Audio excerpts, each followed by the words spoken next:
दोस्तों हमने पिछली कक्षा में जो एटमॉस्फेरिक प्रेशर मतलब वायुमंडलीय दाब और प्रचलित पवनें, इसके अंतर्गत हमने ये जाना था कि प्रेशर क्या है, वायुमंडलीय दाब क्या है, कितना होता है और इसका जो है आइसोबार्स क्या होती है इसके अंतर्गत, और आइसोबार्स किस तरीके से इसका वितरण होता है जिससे हम दाब प्रवणता इससे हम नाप सकते हैं। तो आज की कक्षा में हम इस प्रेशर सिस्टम के कारण जो दाब का जो तंत्र है, दाब तंत्र पूरे विश्व के ऊपर, उससे प्रचलित पवनों का क्या लिंक है जो क्षैतिज रूप से और लंबवत रूप से बहती है, इसके बारे में अध्ययन करेंगे। तो इसके लिए मैंने आपके सामने एक चित्र प्रस्तुत किया है। इस चित्र में हम पूरे प्लेनेट को, अर्थ को हम देख सकते हैं। हालांकि ये 23.5 डिग्री पर झुका हुआ है, लेकिन इसमें सीधा दर्शाया गया है ताकि हम ये जान सकें भाई दाब जो है, वायुमंडलीय दाब, उससे पवनों पर क्या प्रभाव पड़ता है। तो हमने विश्व को जो है 7 वायुदाबीय पेटियों के अंदर इसको विभाजित किया है। इस विभाजन में आप मध्य में देखेंगे जिसमें लिखा हुआ है इक्वेटोरियल लो, मतलब भूमध्य रेखीय निम्न दाब का क्षेत्र है। उसके पश्चात उत्तर की तरफ और दक्षिण की तरफ, दोनों तरफ जो है सब ट्रॉपिकल हाई यानी उपोष्ण कटिबंधीय उच्च दाब के क्षेत्र हैं। उसके पश्चात उत्तर में एवं दक्षिण में दोनों में टेम्परेट लो यानी शीतोष्ण निम्न दाब का क्षेत्र है। और उत्तरी ध्रुव और दक्षिणी ध्रुव पर इसके पश्चात जो है उत्तरी ध्रुव और दक्षिणी ध्रुव, इसमें पोलर हाई यानी ध्रुवीय उच्च दाब का क्षेत्र है। अब ये दाब उच्च और निम्न क्यों हुआ, सबसे पहले हम ये जानेंगे। देखो, साधारण सी बात है कि जब तापमान अधिक होगा, किसी स्थान पर तापमान अधिक है, तो उसकी जो वायुमंडलीय गैसें हैं उसमें ऊर्जा का संचरण होगा, वो ऊर्जायमान हो जाएगी। और ऊर्जायमान जो हवा है, जो वायुमंडलीय गैस है, वह अपेक्षाकृत हल्की हो जाती है और ऊपर की तरफ उठती है। मतलब लंबवत रूप से, धरातल के लंबवत रूप से वह ऊपर की ओर उठेगी, जिस कारण से धरातल पर जब वायुमंडलीय गैसें ऊपर उठ गई और हल्की होकर, तो इसका मतलब वहाँ पर जो है दाब कम हो जाएगा। क्योंकि मैंने प्रेशर की डेफिनेशन बताई थी कि 1 वर्ग सेंटीमीटर में कितना प्रेशर उत्पन्न हो रहा है, उस आधार पर हम उसको मिली बार के अंदर नापेंगे। जब प्रेशर उत्पन्न ही नहीं हो रहा है या कम हो रहा है, तो वो किस कारण से हो रहा है? इस कारण से हो रहा है कि वायुमंडलीय गैसें जो है वह, उसके अंदर ताप अधिक है, इसलिए वह हल्की होकर ऊपर की तरफ उठ गई। तो नीचे निर्वात की स्थिति उत्पन्न हो जाती है और उस निर्वात के कारण दाब जो है कम हो जाएगा। दाब खत्म नहीं होगा, दाब कम हो जाएगा। तो भूमध्य रेखीय क्षेत्र जो इक्वेटोरियल रीजन्स हैं, वहाँ पर तापमान वर्ष भर उच्च रहता है, क्योंकि सूर्य का जो दक्षिणायन और उत्तरायण है वह अधिकतम 23 डिग्री उत्तर और 23 डिग्री दक्षिण के बीच रहता है। और जब उत्तरायण या दक्षिणायन नहीं हो रहा है, इक्विनॉक्सेस होते हैं, तब सूर्य की सीधी किरणें जो है वर्ष में लगभग 6 महीनों तक सीधी किरणें पड़ती है। कहाँ पर? भूमध्य रेखीय क्षेत्र के ऊपर। तो इस कारण से यहाँ पर तापमान उच्च रहता है और दाब निम्न रहता है। आप इसको इस तरीके से याद रख सकते हैं कि उच्च ताप, निम्न दाब। जहाँ तापमान उच्च रहेगा वो उस क्षेत्र के अंदर दाब निम्न रहेगा। अब आप इसमें बाईं तरफ कुछ रेखाएं बनी हुई है जो एरोज के रूप में दर्शाई गई है, जो इस अपने अर्थ के प्लेनेट से बाहर है। बाईं तरफ इसमें आप देखोगे, इसमें लिखा हुआ है असेंडिंग एयर। जो इक्वेटोरियल लो है उसके पास में लिखा हुआ असेंडिंग एयर, मतलब एरोज जो है इक्वेटोरियल एरिया से बाईं तरफ बढ़ते हुए दिख रहे हैं। इसका मतलब ये हो रहा है कि ये जो भूमध्य रेखीय क्षेत्र है वहाँ से हवा ऊपर की ओर उठ रही है लंबवत रूप से, जिसको 3 डायमेंशनल डायग्राम में अगर हम देखें तो अधिक अच्छे समझ में आएगा। लेकिन चूंकि ये 2 डायमेंशनल डायग्राम है तो इसमें जो है हमें सिर्फ एक साइड जो है नज़र आ रही है। तो असेंडिंग एयर जो है इक्वेटोरियल एरिया से ऊपर की तरफ उठ रही है और ऊपर की तरफ उठ के उत्तर तथा दक्षिण की तरफ पलायन कर रही है। अब ये ऊपर उठने के बाद में उत्तर और दक्षिण की तरफ पलायन कब करेगी? जब ये ट्रोपोपॉज, हमने ट्रोपोपॉज जाना था, जो क्षोभ मंडल है, क्षोभ मंडल जहाँ ख़त्म हो रहा है उसको, उस भाग को हम कहते हैं ट्रोपोपॉज।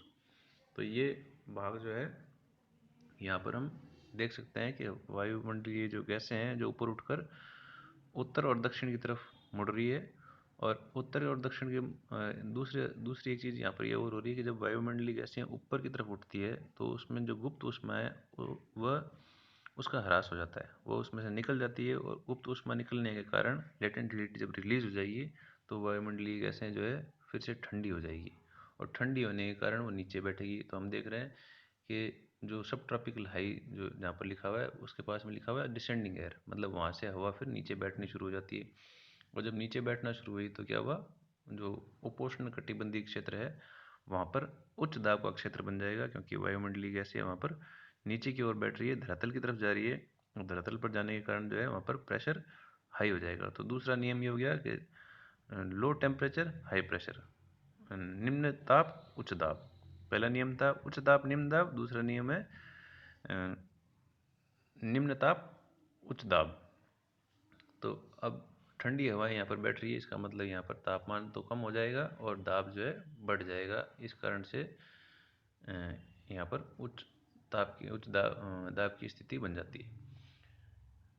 अब आप और उत्तर की तरफ खिसकिए तो वहाँ पर लिखा हुआ है टेम्परेट लो और उससे उत्तर में लिखा हुआ है पोलर हाई। अब पोलर हाई का मतलब आप सभी समझ रहे हैं कि जो ध्रुवीय क्षेत्र होते हैं वहाँ पर सूर्य की सीधी किरणें बहुत कम पहुँच पाती है या तिरछी रहती है।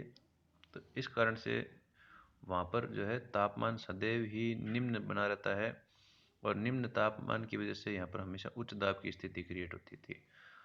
तो हम देख रहे हैं कि उच्च दाब के क्षेत्र से वायुमंडलीय गैसें जो है हमेशा निम्न दाब के क्षेत्र की तरफ चलेगी, मतलब हवा का चलना उच्च दाब से निम्न दाब की तरफ होगा।